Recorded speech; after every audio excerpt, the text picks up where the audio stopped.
In today's video, I thought I'd be switching gears and talking about scenery. In particular, how I make rock faces out of Plaster Paris. Dave Frary, he's an expert in making scenery for model railroads. He has a number of videos on Scenic Express's website on how to use some of their products that they sell. Also, he's got a channel called Trackside Modeler, and in one of his videos he has a guest that talks about making rock faces out of Plaster Paris. And so like I said in episode 14, I had indicated that I was going to try this out, and I'm pretty happy with the results. Here's an example. This is my first attempt of making a rock face and out of Plaster Paris, so I'm pretty happy with the results. So I thought I'd show you guys how I did this.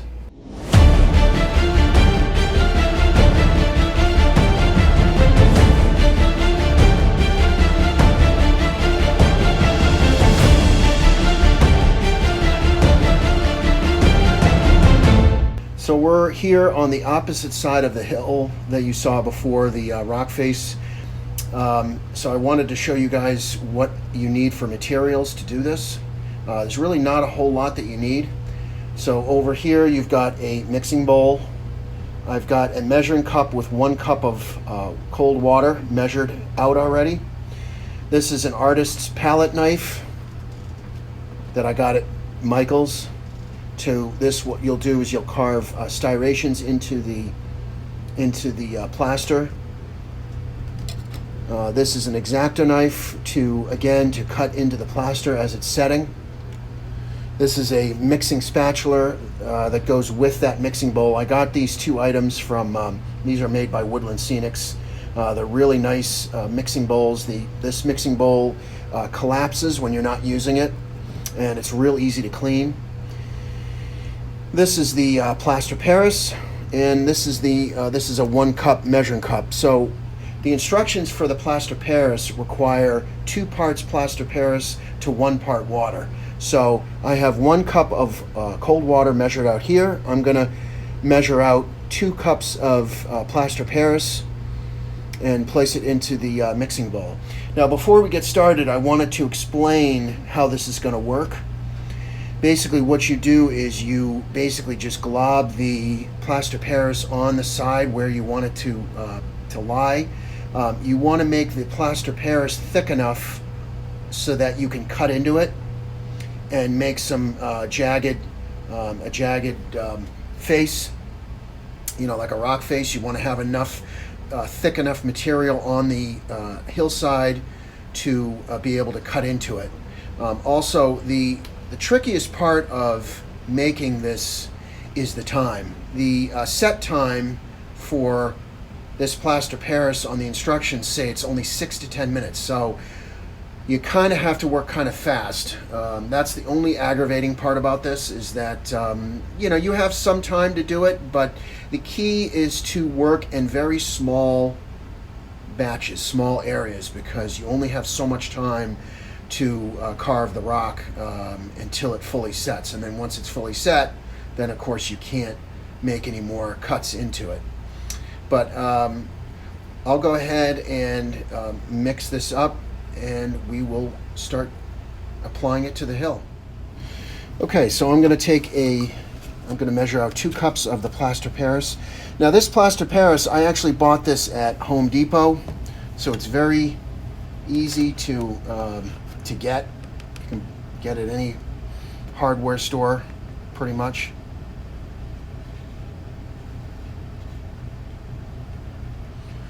So that's 1 cup.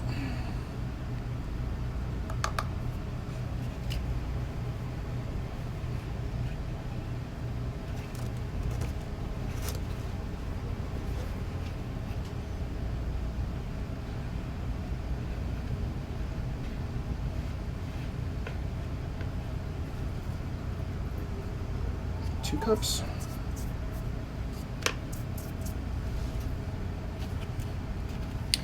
And I'm going to go ahead and pour the water in.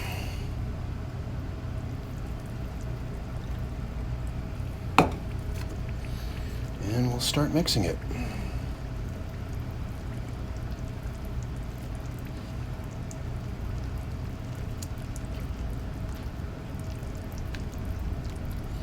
You just want to mix it until it has a smooth consistency.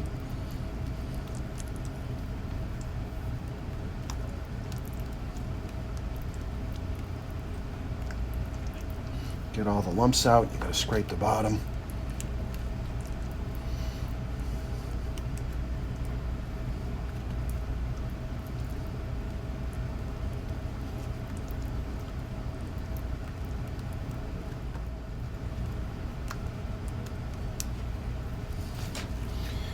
Just got to make sure it's not too thin so that you can apply it on the surface and that it won't run. You don't want it to set too much so that it gives you more time to play around with carving it out. Okay. Pretty happy with the consistency here.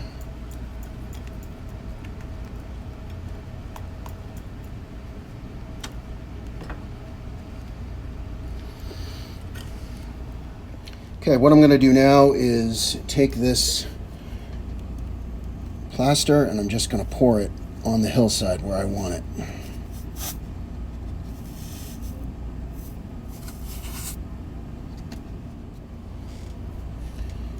So I'm going to keep pouring this.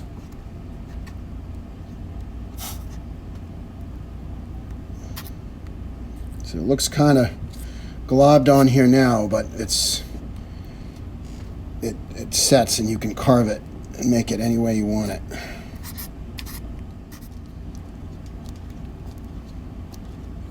Just trying to get the rest of this out of here. Okay. So now that it's all on, this is rather thick. I'm going to spread this out a little bit. Just want to start to smooth it out. Get the general shape.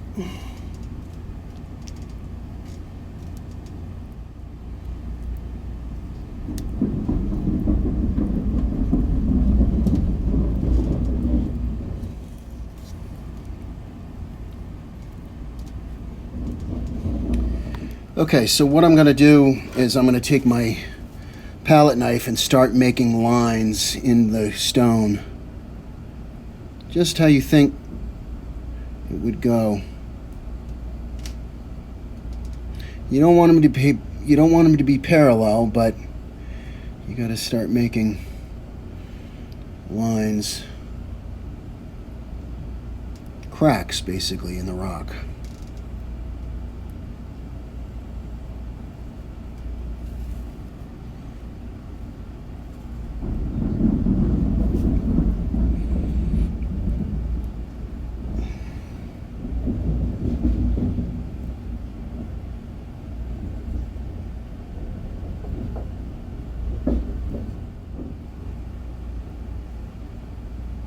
See, I can already tell this is starting to set. It's getting like almost like a clay like. And I can take my X-Acto knife and just start carving.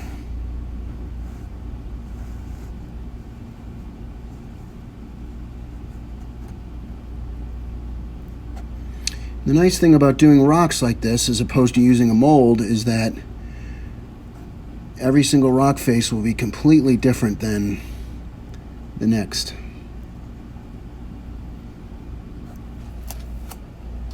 One thing I forgot to mention is you want to sweep it away. You start carving into it, you got to get the pieces out. So you take a stiff bristled brush and just kind of sweep and clean it up.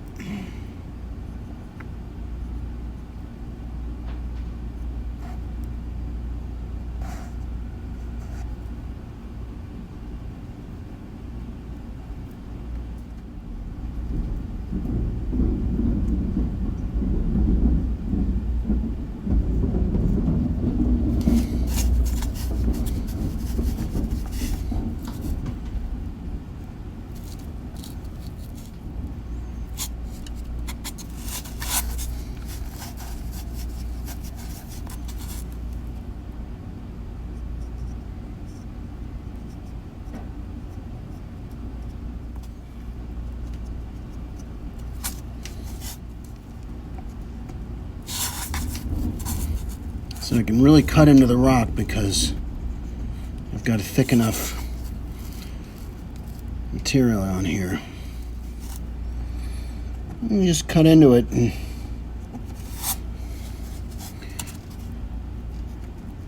think about how a rock face would look.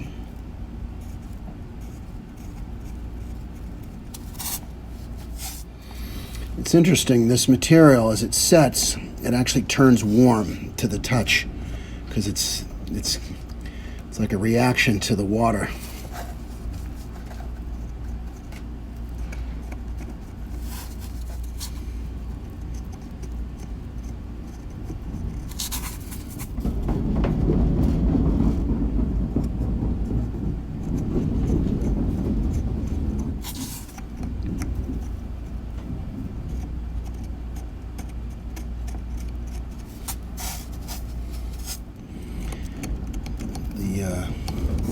The stuff is starting to get hard now, so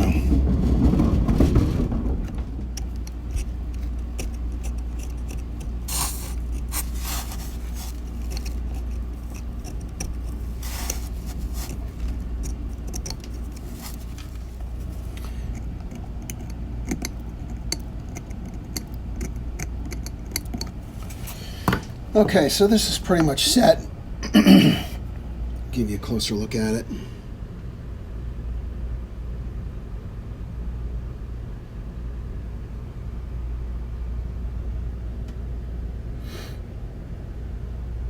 So this will really look nice once we paint it.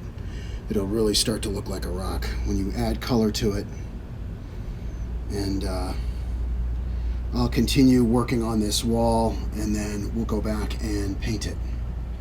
Okay, one thing I wanted to show you guys was that when you continue, you want to continue the lines that you've made from the previous wall, previous section of the wall, kind of make it so that it blends in.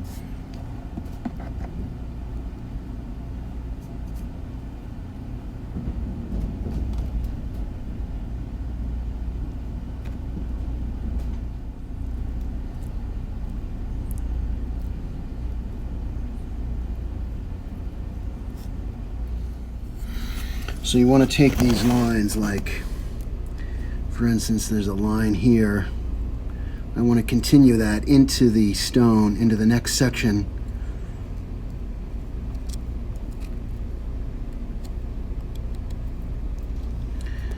And continue the pattern. So over here, I'm going to kind of continue the line down. The more you do this, the more comfortable you'll be at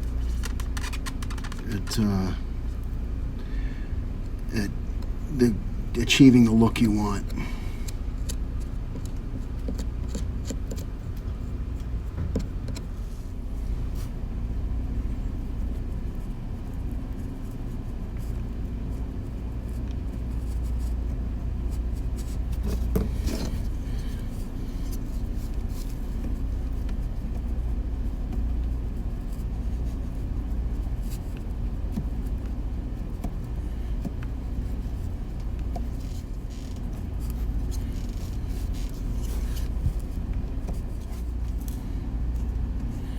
Just want to make sure these lines are not, you don't want them looking too uniform.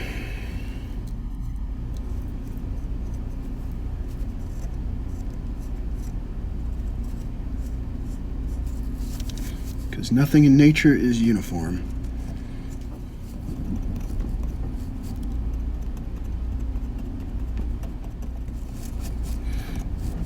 I'm just poking into the rock to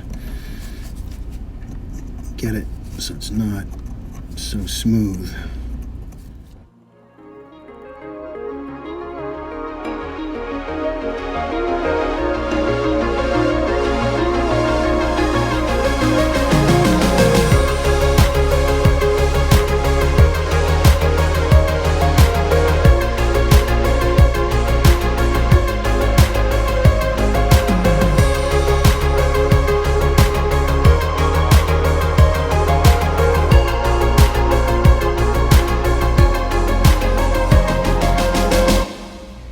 Okay, now the portion that we worked on the other day is now dry.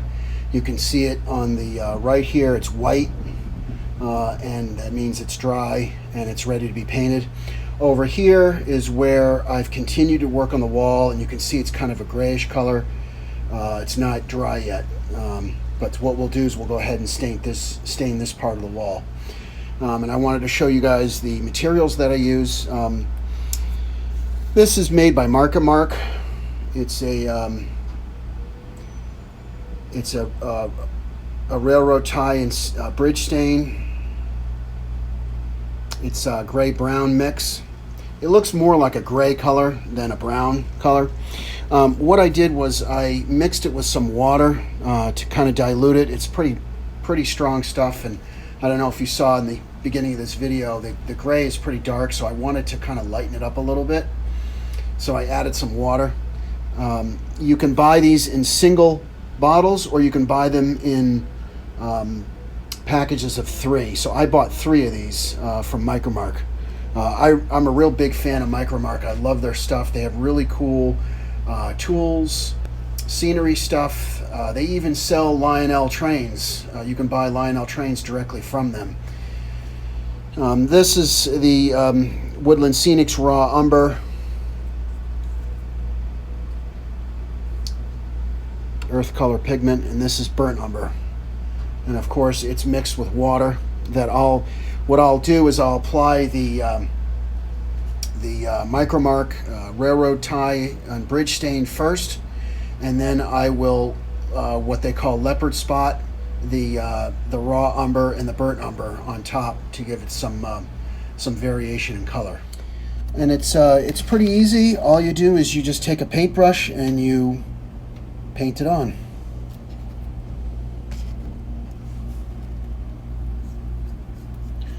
And you want to make sure that it fills in all the cracks. You have to add a lot of this stuff in. It absorbs into the plaster, so you got to add a lot of it.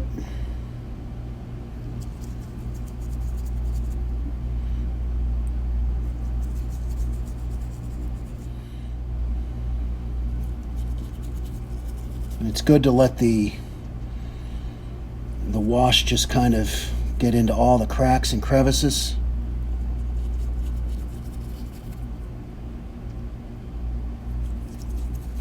But it goes pretty quick.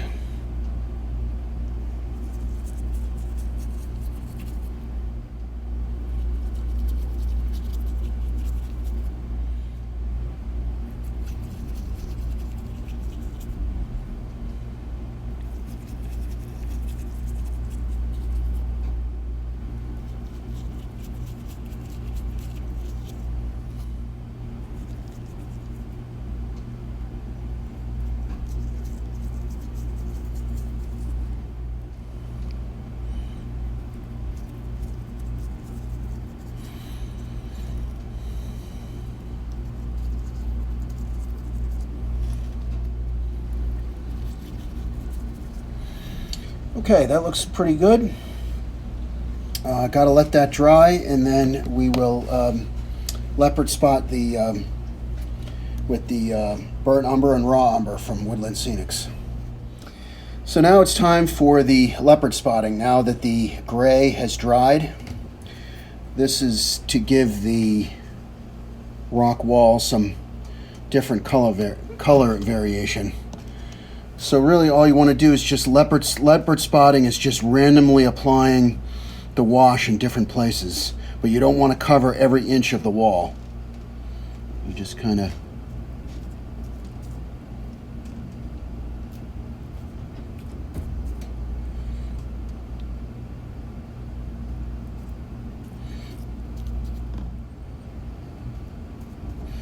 and I'm using burnt umber.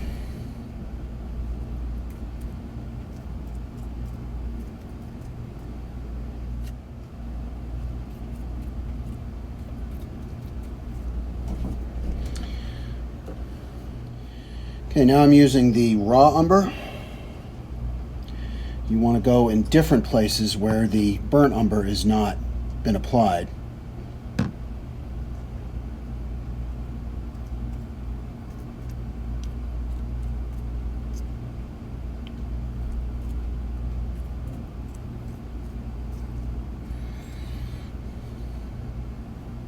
And again, you don't want to cover every inch, but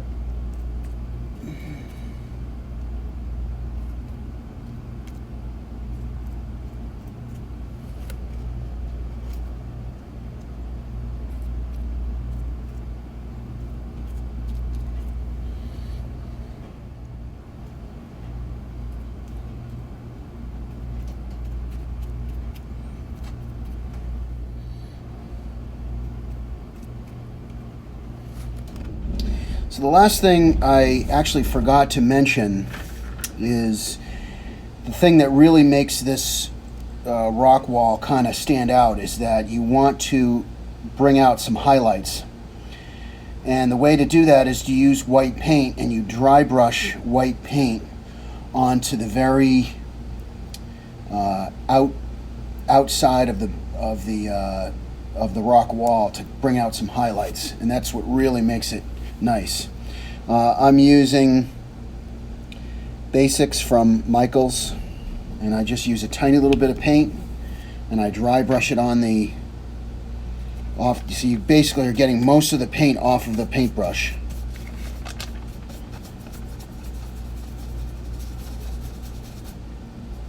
And basically you just kind of go over the wall. And what it does is it highlights brings out the highlights, almost like it being in the sun.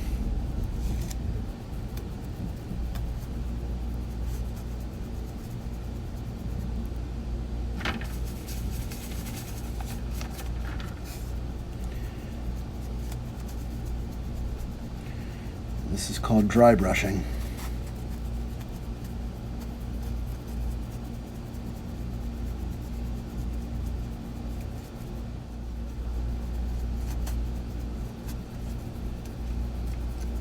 I'm going to go ahead and keep doing this off camera.